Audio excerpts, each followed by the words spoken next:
They walked Nate Ferris out through the main floor of Baker Manufacturing, with a cardboard box in his hands, past line workers who wouldn't lift their eyes. Tyler Baker stood at the end of the corridor, arms crossed, smiling like a man who had already forgotten what the box contained.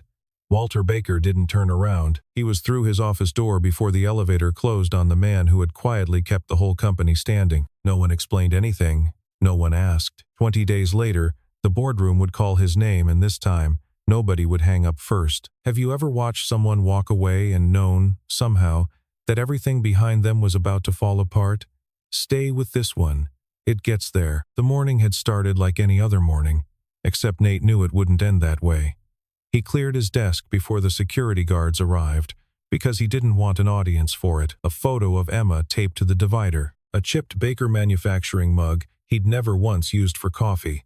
A birthday card in a child's handwriting that said "World's Best Dad" in blue marker, the D backwards. He folded it into his shirt pocket instead of the box. The termination meeting had happened the afternoon before, in a glass conference room where 5 people sat around a table too large for the news being delivered. Rachel Doyle read the decision off a printed page, her voice even, her hand not quite steady on the paper. Restructuring. Operational efficiency. Words built to mean nothing, so that no one had to say the real thing out loud. Nate listened without interrupting.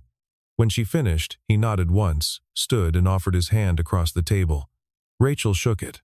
Her palm was cold. "I'm sorry," she said, and for a moment it sounded like she meant something larger than the sentence she was allowed to say. "I know," Nate said, and left it there. A few of the warehouse crew found reasons to be near the exit when he came through. Nothing dramatic, no speeches, just a hand on his shoulder here, a nod there, the quiet currency of people who respected him and didn't know how else to say so without making it worse for him. One of the younger guys, a forklift operator named Petrov, who Nate had trained himself 2 years back, jogged over and pressed a folded 20 into his hand for beers whenever, which Nate tried to give back twice before giving up and pocketing it. Now, walking to his truck with the box under one arm, he passed Ray Nolan near the loading dock. Ray opened his mouth like he had something to say, some sentence he'd been carrying around for years, and then didn't say it. He looked at his boots instead. "Take care of yourself, Ray." "You too, Nate." A pause. "You take care." There was something underneath it. Nate heard the shape of it without knowing what it was, filed it away the way he filed everything now, and drove home. Emma met him at the door before he'd even cut the engine, barefoot on the porch in October, her backpack still on. "Did you have a good day?" He set the box behind the truck seat where she wouldn't see it. "Best one in a while," he said, and meant the part where he got to say it to her. Inside, he made grilled cheese because it was the only thing that never failed, and listened to her talk about a girl in her class who'd brought a lizard for show and tell and let the day settle somewhere. He wouldn't have to look at it until she was asleep. That night, after her door was closed, he sat at the kitchen table with the folded birthday card in front of him and didn't cry. He just sat there a long time, the house quiet around him, and thought about the version of himself that used to fix things like this for a living. That man had a phone that never stopped ringing. This one had a mortgage and an 8-year-old and a severance check that would cover 4 months if he was careful. He was always careful. He had been careful for 3 years, ever since the accident on Route 6 had taken Emma's mother and left him standing in a hospital hallway, trying to explain to a 5-year-old why the world had rearranged itself overnight. Careful was the only speed he knew how to run at anymore. It was why he'd taken a warehouse job instead of chasing the consulting contracts that still occasionally found their way to his old email address. Careful didn't fly out on a Tuesday and miss a school play. Careful was home by 5:30, every day, no exceptions. He thought about that as he lay awake that night. Emma's door cracked open down the hall the way she liked it, and told himself the severance would hold until something else came along. It always had before. 2 days later, a notice arrived at Baker Manufacturing's finance office from Reynolds Steel Supply, addressed to no one in particular because no one currently employed there knew who it was supposed to go to. It cited a change in personnel status of a guaranteeing party and requested reaffirmation of credit terms within 30 days, or shipments would be suspended pending review. The finance clerk who opened it read it twice, understood none of it, and forwarded it to Rachel because her name was the highest one she recognized on the distribution list. Rachel read it standing at her desk, coffee going cold beside her keyboard. Guaranteeing party. She had never heard the phrase used in relation to Baker Manufacturing's credit lines. She pulled the master contract file, the real one, not the summary binder kept in the shared drive, but the sealed archive 3 floors down that required a physical key and a signature in a paper log that hadn't been updated in years. It took her 40 minutes to find the original agreement, dated 9 years back, buried under a company name she didn't recognize. Coraline Advisory. A personal guarantee, signed in ink that had faded to gray-brown, securing 3 lines of trade credit that had once kept Baker Manufacturing's furnaces running when the banks wouldn't. The signature at the bottom read only 2 initials, NF. Rachel sat with that for a moment before she let herself think it. Coraline Advisory. She typed the name into the company's vendor database and got nothing, no address on file beyond a P.O. box in Erie. No phone number that's still connected to anyone. No trace of the company beyond this single sealed agreement and 1 invoice, paid in full 9 years ago, and never referenced again. Whoever Coraline Advisory had been, they had done their work and vanished on purpose. Then she went back upstairs, pulled Nate's personnel file from HR, and set his handwriting from a decade-old application beside the initials on the guarantee. They matched, not similar. Matched. She sat down slowly in her chair, the 2 pages side by side on her desk, and felt something cold settle low in her stomach. Nate Ferris, the man in the warehouse coat, the man whose termination she had read off a printed page in a voice she'd practiced to sound calm, had once been the only thing standing between this company and bankruptcy, and 9 years later, she was the one who had signed the paper that sent him out the door. She thought briefly about calling a friend from finance, someone 1 level down who might know more about how the archive was organized, then decided against it. If this was what it looked like, the fewer people who knew before she understood it herself, the better for Nate's sake as much as her own. She had learned enough in 6 years at Baker Manufacturing to know that half-formed truths, released too early, tended to get buried faster than they got fixed. She didn't tell anyone. Not yet. She didn't have all of it, and some instinct told her that whatever she was standing on top of went deeper than 1 signature. She locked the archive room behind her and stood in the hallway for a long moment, listening to the building hum around her like nothing had changed. Somewhere below her, forklifts moved pallets, phones rang, the ordinary noise of a company that had no idea what it was standing on. She thought about calling Walter right then and decided against it. Whatever this was, she wanted more of it in her hands before she brought it to him. She spent the rest of the afternoon pulling every file the archive room had on Coraline Advisory, and found almost nothing, a single invoice, paid in full, and a 1-page engagement letter with no address, no other signatures, nothing that would tell a stranger who or what Coraline actually was. Whoever had built that company had built it to disappear the moment it wasn't needed anymore. 2 floors up, Walter Baker gathered the staff for an all-hands meeting and called it a new chapter. Tyler stood beside him in a suit that fit a little too well, shaking hands down the row of department heads like a man running for office. "We're not just continuing what my father built," Tyler said into the microphone, voice pitched a shade too loud for the room. "We're taking it further. Faster.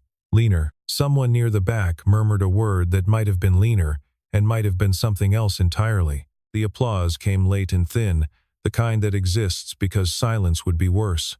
Somewhere in the back of the room, a floor supervisor caught another floor supervisor's eye and looked away first. Rachel stood near the exit, clapping along with everyone else, the folder with Nate's signature in it still sitting locked in her desk drawer 2 floors up. By the 6th day, Tyler had made his first real decision as operations director, and he made it fast, the way people do when they want credit for moving quickly. He terminated the contract with Patterson Freight, the trucking outfit Baker Manufacturing had used for longer than Tyler had been old enough to drive, citing a 12% savings with a competing carrier. What Tyler didn't know, because it wasn't written into any contract, because it had never needed to be, was that Nate had spent an afternoon 8 years earlier sitting across from Patterson's owner in a diner off Route 20, working out an informal understanding that Patterson would prioritize Baker's shipments during peak season and eat the cost of ensuring fragile freight in exchange for Baker's exclusive business the rest of the year, a handshake arrangement, the kind that runs on trust instead of paper. The new carrier had no such understanding,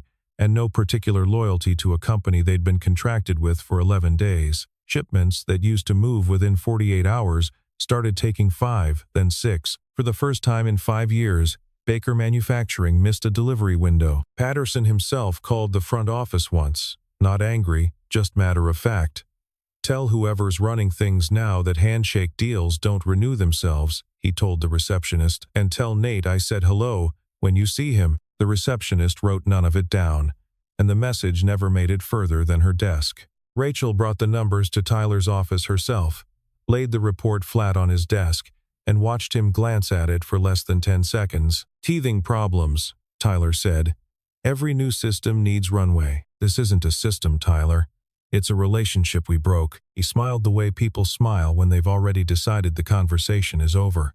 Duly noted. Rachel left without arguing further, because arguing further wouldn't have moved him, and because she was starting to understand that Tyler's confidence wasn't arrogance so much as a total absence of experience standing where experience should have been. In the hallway outside his office, a dispatcher named Correa stopped her, clipboard against his chest, voice low. "Is somebody going to tell him what he broke, or is that everybody's secret now?" "I'm working on it," Rachel said, and meant it more than he could have known. That evening, Nate cooked dinner while Emma sat at the counter doing homework she didn't need help with, but liked having company for anyway. She asked him, without looking up from her worksheet, if he was sad about not going to work anymore. "I get to be here more," he said. "That's not a sad thing, but you liked it there before." He set a plate in front of her. "I like being here more." It wasn't a lie, exactly. It just wasn't the whole shape of the truth. And Emma was 8, and 8 was young enough to accept an answer at face value if it came with grilled cheese attached. Later, after she'd gone to bed, his phone rang, a name from the old world, a former colleague from the consulting years, someone who still moved in circles where people noticed things like a manufacturing company suddenly missing shipment windows. "Heard some things about Baker," the voice said. "Anything you want to say?" "No," Nate said. "Nothing I want to say." "You know something?" "I used to." He hung up before the conversation could go anywhere he'd have to explain himself, and sat on the porch for a while in the cold, watching his breath fog in front of him, thinking about a company that didn't know yet what it had let go. 2 nights later, Emma had a school event. Nate stood in the back of the gym filming on his phone, and for those 11 minutes he wasn't a man with a folded severance check in his sock drawer. He was just a father, clapping too hard, embarrassing his daughter on purpose. Afterward, she found him in the crowd and held his hand the whole walk to the truck, and he thought, not for the first time, that whatever Baker Manufacturing was about to become without him, this was the part of his life that had never once needed saving. By the 9th day, Greystone Federal Contractors, Baker Manufacturing's largest client, the account that alone accounted for nearly a third of annual revenue, sent a formal notice, 2 lines that carried more weight than the page they were printed on. Continued non-performance under Section 4.2 will result in immediate termination of contract. Cure period. 10 business days. Tyler's response was to fire a shift manager in the warehouse, a woman named Denise who had worked there for 11 years and had nothing to do with freight scheduling. He called her into his office at 4 in the afternoon and told her the company needed a fresh perspective on the floor. Denise, who had trained half the current staff herself, asked him plainly if he even knew what had actually caused the delays. Tyler didn't answer. She cleared her locker in under 10 minutes, the way people do when they've decided they won't give anyone the satisfaction of watching them cry. It was a decision made to look like decisiveness, and it fooled almost no one on the floor. Ray Nolan was next on Tyler's list. Rachel intervened just enough in a meeting to redirect the blame toward a systems issue instead, buying Ray a reprieve he didn't know he needed. That night, Rachel drove past Nate's street without entirely deciding to. She told herself it was on her way home. It wasn't. She parked across from his house, engine off, and sat there long enough for the porch light to feel like it was looking back at her. She could see movement behind the kitchen window, a small shape that had to be Emma, a taller one that had to be Nate. She wanted to walk up and knock. She didn't know what she'd say if she did. Sorry didn't cover it, and asking for help felt like something she hadn't earned the right to ask for yet. She started the engine and pulled away. Inside, at the sink, Nate glanced up at the exact moment her headlights swept across the front window. He watched them brighten, then fade toward the end of the block, and stood there with his hands still in the dishwater, not moving, for longer than the moment required. Emma called from the living room, asking if he wanted to watch the next episode with her, and he said in a minute, and stood there a minute longer than he needed to before he dried his hands and went to sit beside her. Neither of them said anything about it to anyone. There was nothing yet to say. Rachel drove the rest of the way home, turning it over in her head. Not the numbers, not the missed windows, but the simple fact that she'd sat in a parked car outside a man's house like a teenager who'd lost her nerve. She was 34 years old and had run a division of a manufacturing company for 6 years, and she couldn't make herself walk up 4 porch steps and knock. She decided, driving past her own dark house without pulling in, that whatever this was, it would take more than guilt to fix. 4 days later, the board convened for its quarterly meeting, and the tone in the room was different than it had been in years. 2 of the smaller shareholders, men who had been with the company since before Tyler was born, pressed Walter on the sudden drop in operational performance and the complaint from Greystone. "Transition periods are normal," Walter said, folding his hands on the table like a man closing a subject. "Tyler has it under control." "Under control doesn't miss a third of its biggest accounts delivery windows," one of them said. His name was Carmichael, and he'd sat on this board since before Walter had a driver's license. "I've watched this company through 2 recessions, Walter. I've never seen it lose a shipment window, let alone 6 in 3 weeks. Something changed. I'd like to know what." A second shareholder, younger, newer to the table, tapped his pen against his folder. "Whoever was running that floor before the coordinator did performance reviews flag any issues with him?" "None," Rachel said, before Walter could answer. His record was clean. His record was, in fact, better than clean. Walter's eyes moved to her briefly, and something in them asked her not to go further. She didn't, not yet. Rachel, seated at the far end of the table, chose the moment carefully. "I'd like to propose bringing Nate Ferris back in a temporary consulting capacity to stabilize the supply chain while the transition finishes." The room went quiet in a way that had weight to it. Walter's jaw tightened before his voice caught up to his face. "I don't need a warehouse coordinator teaching me how to run a company I built," he said. It came out sharper than he meant it to, sharp enough that 2 board members exchanged a glance. Rachel said nothing further.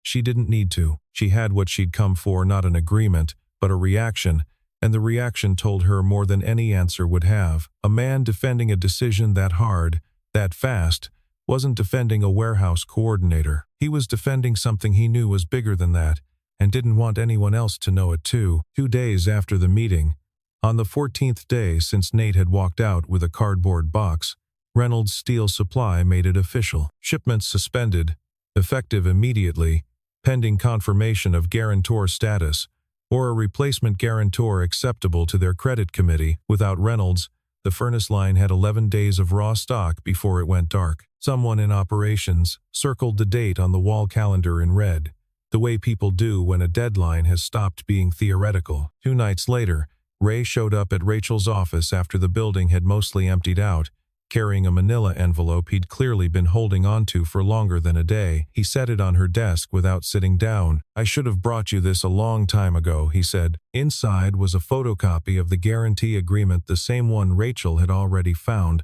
along with something she hadn't seen. An internal memo, 9 years old, from Walter to Ray, marked in handwriting across the top.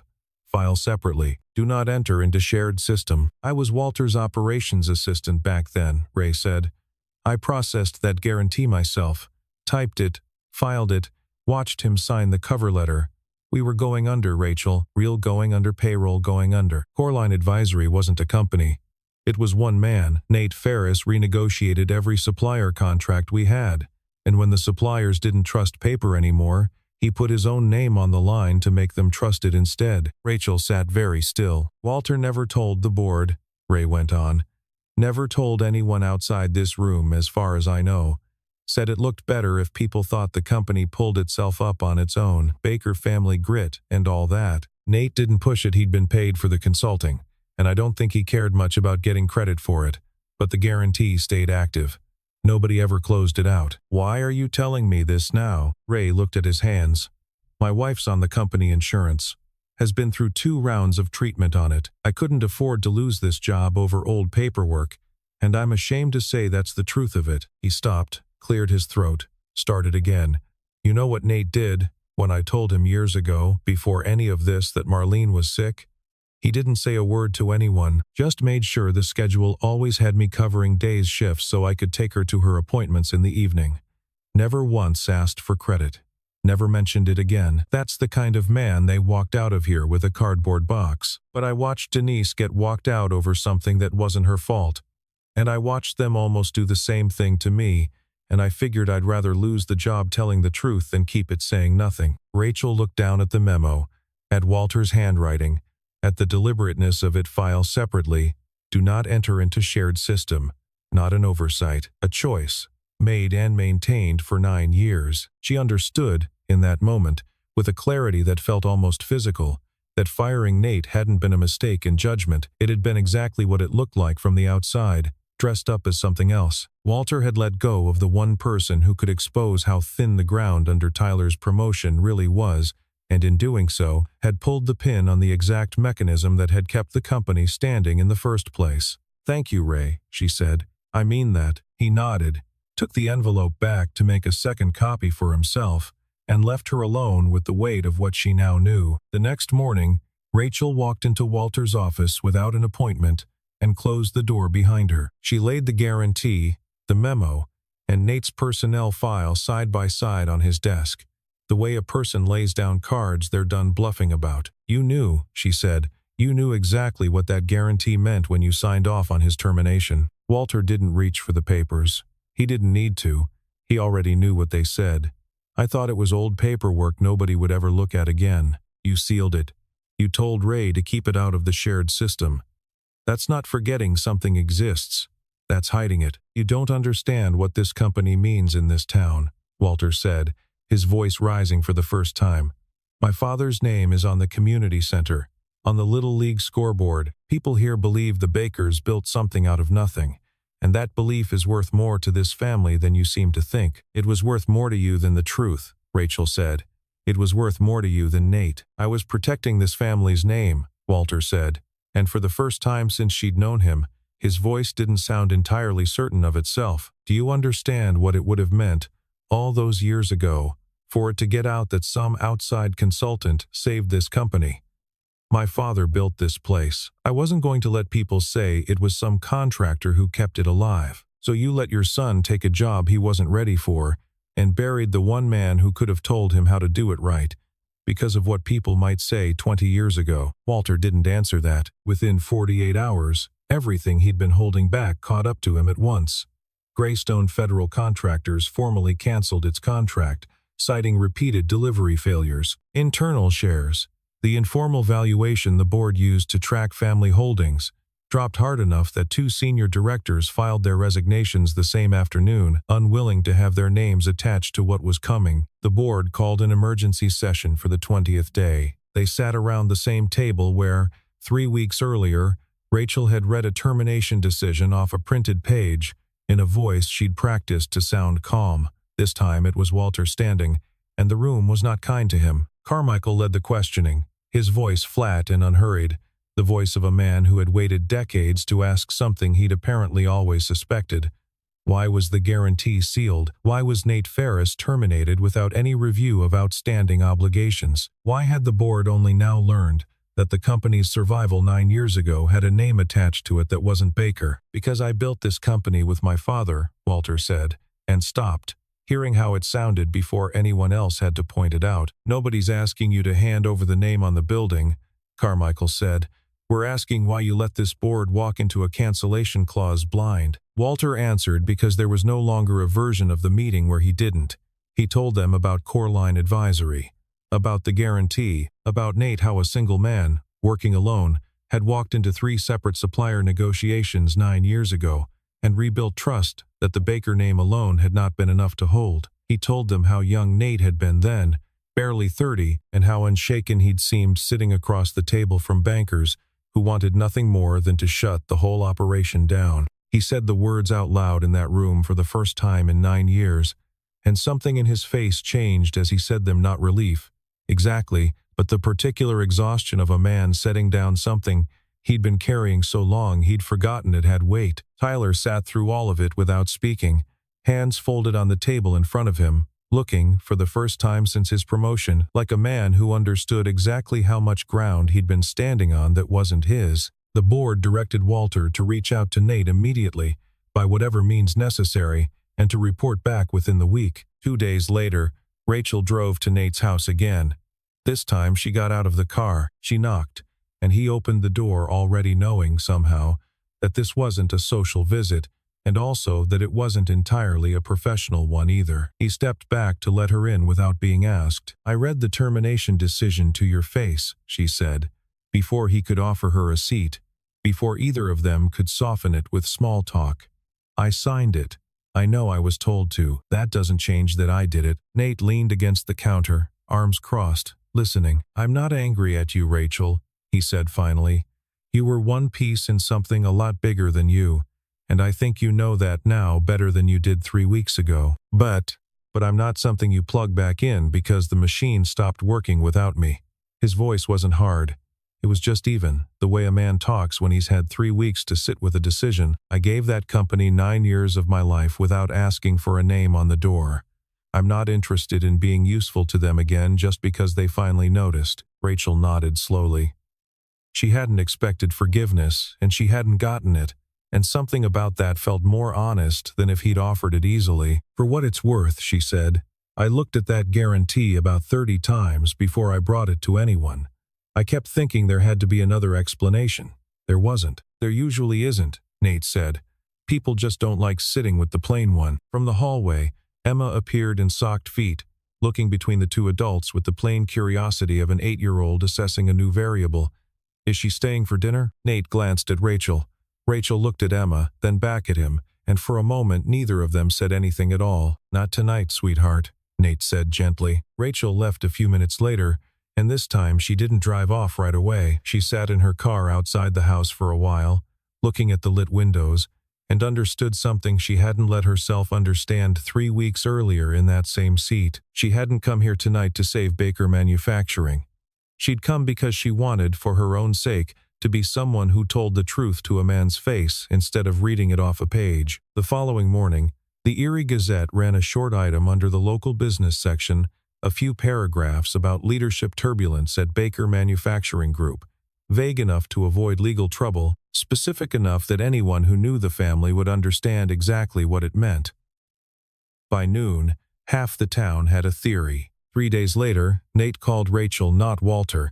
He said he was willing to talk, but not for free and not on the old terms. His conditions were simple, and he stated them without raising his voice, the way a man states something he has already decided and does not intend to negotiate. He would speak with Reynolds Steel Supply and the other suppliers directly, under his own name, not through any shell company, and not through Walter. And Baker Manufacturing would issue a formal, public apology to every employee wrongfully let go during the restructuring, starting with Denise, and restore what could be restored: back pay, benefits, standing. Walter signed off on both terms in front of the full board, jaw tight the whole time, the closest thing to defeat most of them had ever watched him accept. Carmichael, watching from across the table, said only, "Should have cost you a great deal more than an apology letter, Walter."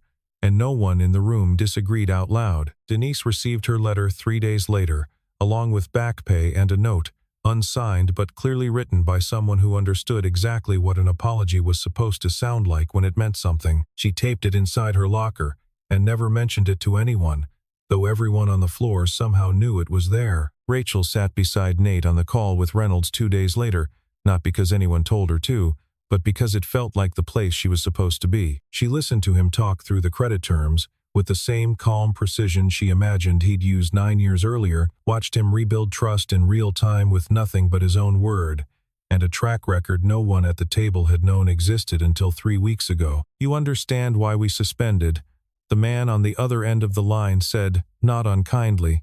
"Paper's paper, but a name attached to it is what makes people sleep at night." "I understand better than most," Nate said. You'll have my direct line from here on.